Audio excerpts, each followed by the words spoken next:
Now, taking some continuity examples, we learned how to test for continuity of a function, but we didn't take several examples to get familiar with how to solve that kind of questions. If you remember the conditions for continuity of a function, f of x is continuous at x equal a if f of a exists, and the limit as x approaches to a of f of x exists, which means limit from the right equal the limit from the left, and the limit of f of x as x equal to a should equal f of a. So the limit should be the same as the output. Okay, we have example in here. Determine whether this function is continuous at x equal 4 or not. You have a function f of x equal 2x plus 3. Now go back to the conditions. F of a should exist. In this case, a equal 4. F of 4 should exist, which means should give you an integral number. F of 4 equal 11. As you can see here, that means f of 4 exists. It equals a real number. And secondly, you need to test limit as x approaches to a, in this case as x approaches to 4 of f of x of 2x plus 3 should exist. So the limit as x approaches to 4 from the right and from the left should exist. Limit as x approaches to 4 of f of x equal 11, and in this case it exists. Then thirdly, does the limit of f of x as x approaches to 4 equal f of 4? Yes, f of 4 equal 11, and the limit as x approaches to 4 of f of 4 equal 11. So that means this function is continuous, and you can see here the graph of the function is a continuous function. As simple as that. Let's jump to our next example. If you have f of x equal x squared minus 5, is this function continuous at x equal 3, y and y not?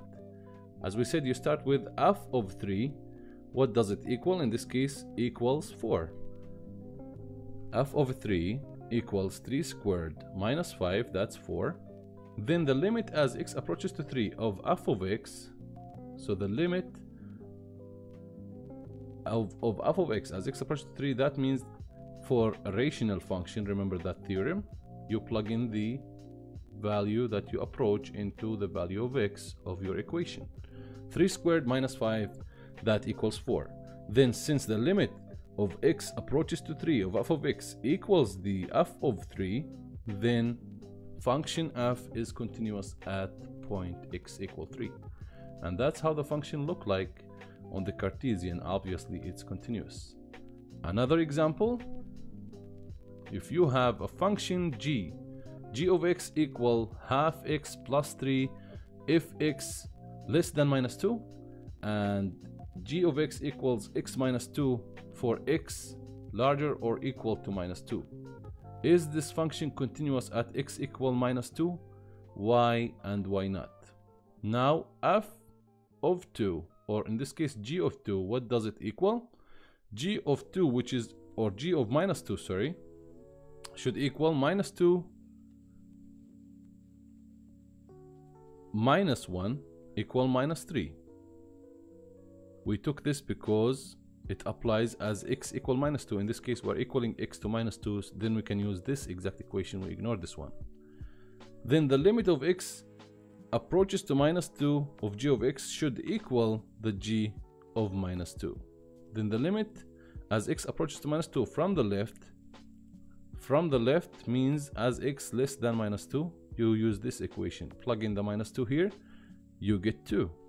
And you testify the limit as x approaches to minus 2 from the right of g of x, that's here, that's minus 2 minus 1 equal minus 3. Does the limit from the right equal the left? No. Then that means the limit as x approaches to minus 2 of g of x does not exist.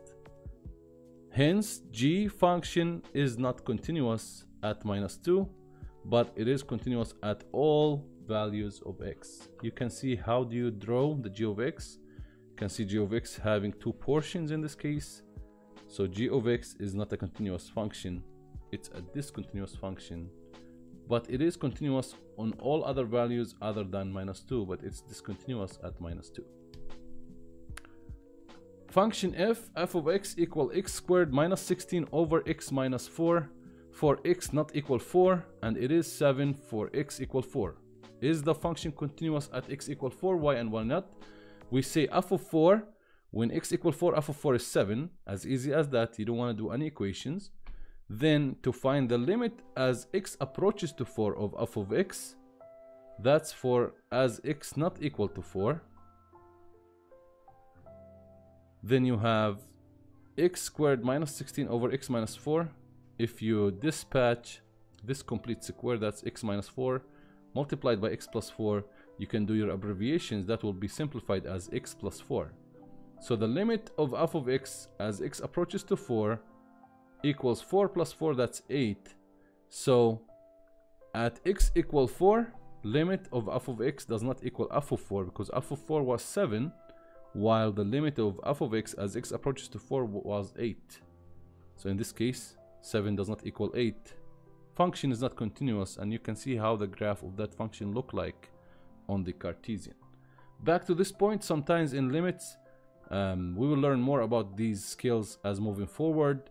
You need to break down your parentheses and your complete squares. Your parentheses or complete squares need to be broken down to be able to simplify. Maybe you learn algebra, I believe, that you can simplify how the denominator and denominator be easier to be solved if you do some kind of abbreviations and break them down into complete squares and solving the quadratic equation and so on. All those details of simplification could help you in this case.